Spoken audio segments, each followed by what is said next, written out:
The dust in your mouth tastes like copper and failure. Your boots have holes in both soles, and the Wyoming wind cuts through your stolen coat like a blade through wet paper. You have not eaten in 2 days. The year is 1880, and out here, in the cracked and godless throat of the American West, a man with nothing has exactly 2 choices. He dies slow, working some cattle baron's land for 30 cents a day until his back snaps and his lungs fill with dust, or he goes all or nothing. You chose the second one. That is what nobody tells you when they romanticize the outlaw life. They do not tell you about the hunger. They do not tell you about the cold so deep it lives inside your teeth.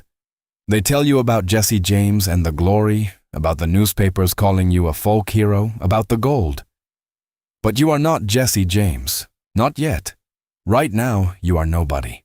A scarecrow with a borrowed rifle, crouching behind a boulder on the ridge above the Union Pacific line, waiting for a train you have never robbed, working for a man whose name you barely know.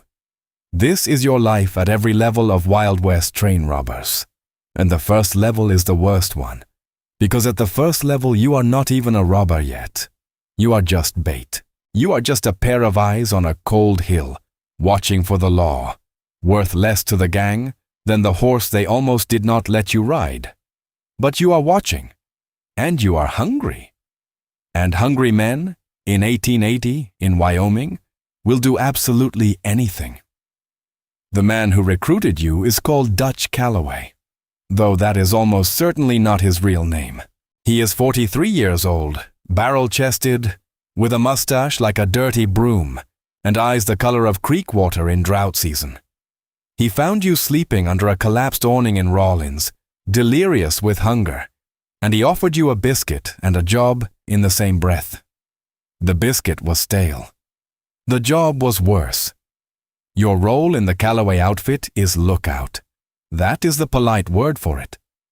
The accurate word is expendable. You are posted on the ridge 2 hours before any job, which means you are the first person the Pinkerton men or the railroad deputies would find if they came early. You have no gun of your own. Dutch loans you a single-shot Springfield rifle from the war, 15 years old, with a trigger pull so heavy it feels like pulling a wagon. You have 1 cartridge, 1. The other men in the gang treat you the way a kitchen treats a rat. They tolerate your presence because you serve a function. But nobody is glad you are there. There are 6 of them. Creaser, who handles the horses. 2 brothers named Holt, interchangeable and mean. A former railroad worker called Swede who knows the train schedules by memory. And then there is a quiet man everyone calls Padre, who says almost nothing and sharpens his knife every single evening without ever seeming to use it. You do everything nobody else wants to do. You dig the latrines at camp. You rub down 6 horses in the dark after every ride, while the other men eat and drink inside whatever leaky shack Dutch has found for the night. You cook beans over a fire so small it barely qualifies as heat, because a real fire makes smoke and smoke brings men with badges. You sleep on the ground every night. The ground in Wyoming in 1880 is not soft. Your cut from the first 2 jobs is $4.60 total for 3 months of misery. Dutch calls it an apprentice rate. You call it robbery, and not the profitable kind. But you watch. You listen. You learn exactly how a train job works, from the moment the smokestack appears on the horizon to the moment the gang scatters into the hills. You learn that timing is everything, and that panic kills more outlaws than bullets. You learn that Swede's schedule memorization is the true engine of the whole operation, and you learn something nobody tells you out loud. The men who survive in this business are not the fastest or the toughest. They are the ones who stay calm when everything is screaming. You file that away. You stay calm. You wait. Your moment comes on a Tuesday in late October of 1881 during a job on the Denver and Rio Grande line outside of Pueblo, Colorado. The gang has been planning it for 6 weeks. It is bigger than anything Dutch has tried before.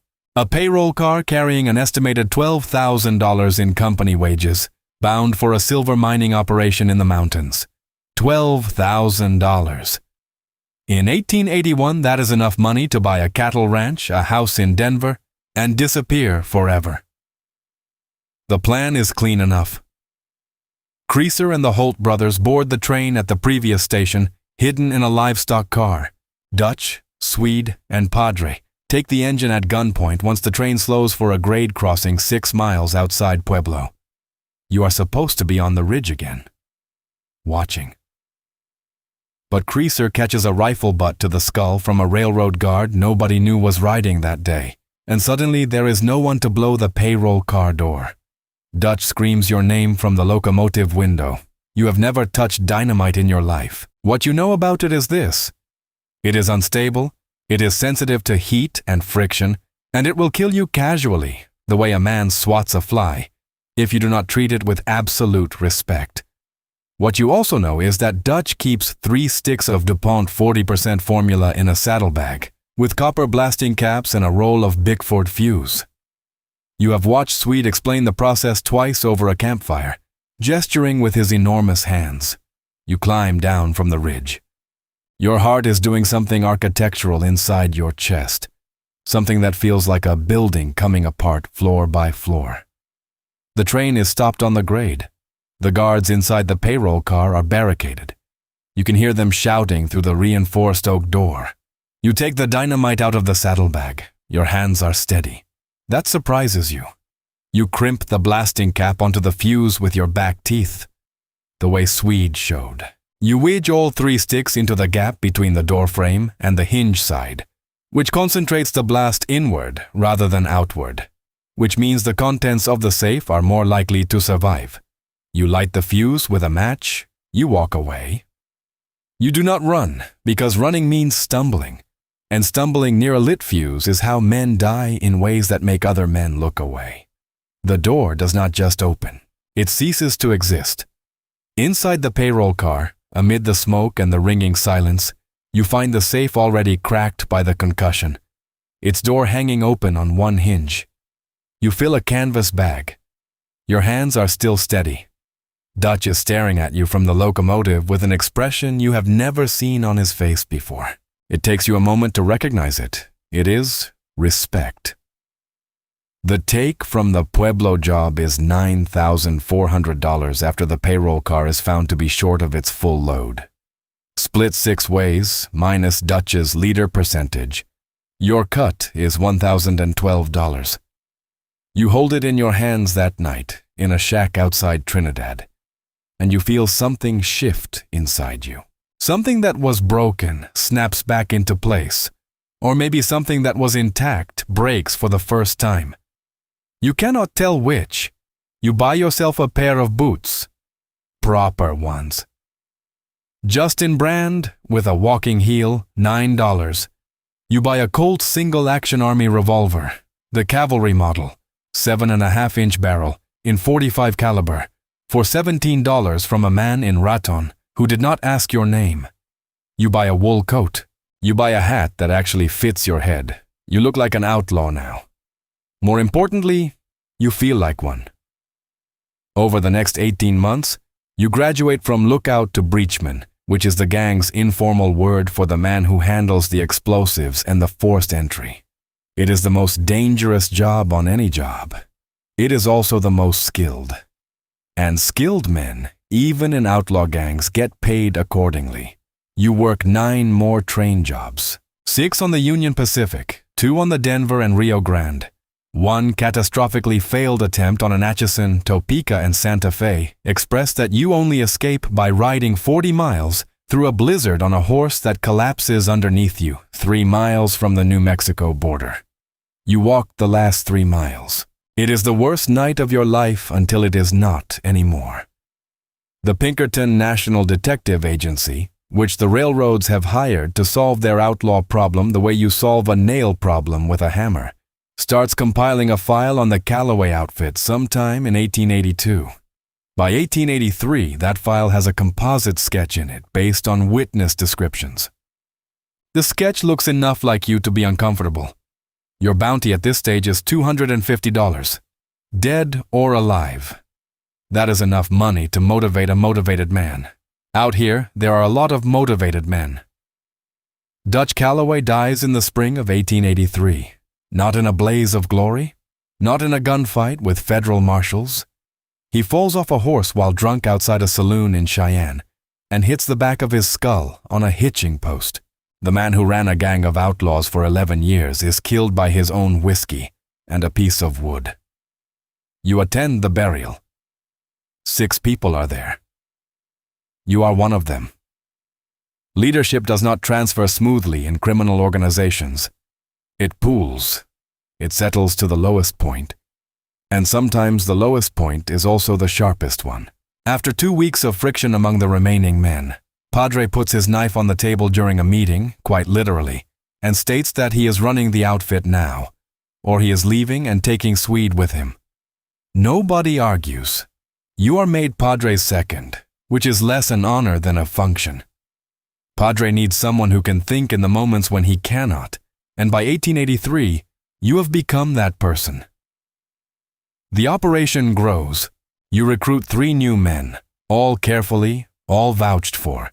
You move the gang's base of operations from Wyoming into the canyons of southern Utah, which offer terrain so hostile and labyrinthine that Pinkerton possess lose men to the landscape before they ever encounter an outlaw. By 1884, the outfit is running 4 to 6 major jobs per year, with smaller ancillary operations filling the gaps. Your personal take for 1884 is $6,300. You have $17,000 saved in 3 separate locations, buried in oilskin pouches, because banks are for people who trust institutions, and you have seen what institutions do to men like you. The bounty on your head has risen to $1,500. That is not a deterrent anymore. That is an advertisement. You sleep in a different location every 3 nights. You vary your routes obsessively. You never ride into a town the same way twice. You eat at the back of rooms facing the door. You have not shaken a stranger's hand in 14 months because a handshake puts a man close enough to gut you before your hand reaches your holster. You have 2 horses, both fast, both well-fed, never overworked. You have a second Colt in your left coat pocket, smaller caliber, the kind of gun that is embarrassing to be shot by. You are not interested in being embarrassing. You are interested in being alive. The luxury you have accumulated by this point in your life is real but peculiar. You own a room at a boarding house in Salt Lake City under a false name. The room has a real mattress with a genuine feather tick. You have a wool suit, custom-tailored in Denver, that you wear when you need to move through a city without being noticed. You have a bottle of Kentucky bourbon, which you drink slowly and alone. You have a pocket watch.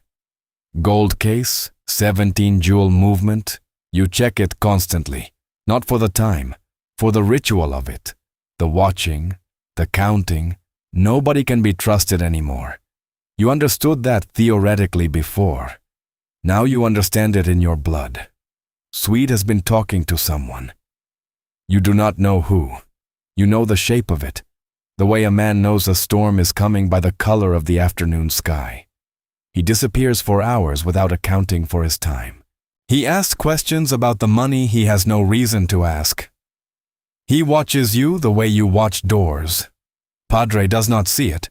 Or Padre sees it and is waiting to see what Swede will do, which amounts to the same danger from your perspective. You tell yourself you will handle it. You tell yourself you have handled worse. You are the man who lit a fuse with your teeth on a moving train in the Colorado mountains and walked away. You are the man who rode 40 miles through a blizzard and survived.